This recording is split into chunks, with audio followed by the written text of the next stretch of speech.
Most of us have at some point in our lives lent money to a friend or to a family member, and they haven't paid us back. Then every time we saw them, our blood pressure would go through the roof and our stress levels would just go crazy. Eventually, after some time had passed, we realized we were never going to get that money back. We were never going to get it back. And we had to make a choice of either hanging on to the anger and getting upset each time we saw that person, or writing off the amount owed, accepting that we would never get it back, and simply moving on. I know how it feels. When I was at Rhodes University, there was a guy in my res who I used to occasionally party with. Let's just call him Kenny. Now, I wouldn't call him a friend per se. That would be a bit too strong. But we'd shared a few adult beverages together and were generally comradely and warm in our interactions.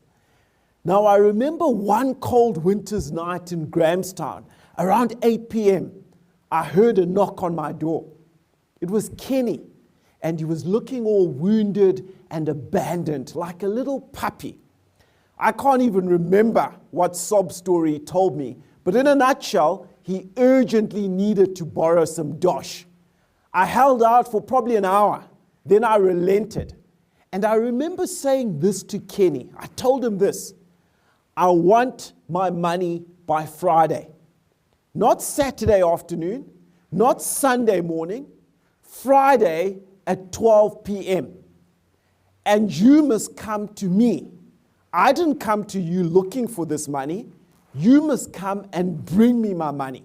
I don't want to be looking for you. Now, to cut a long story short, the money did not come that Friday. Actually, 3 weeks later, it still hadn't arrived. The mistake Kenny made was not realizing that I'm from Masvingo, and in Masvingo we're trained for combat.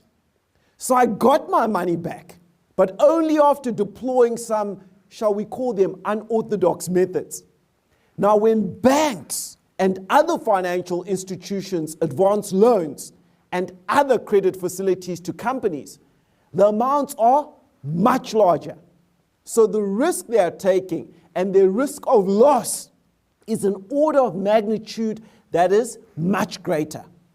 They can't resort to unorthodox methods of collecting their money like I did, because they operate in a regulatory framework that doesn't permit this. In this module, all we're going to do is look at the process of making loans that a bank would follow.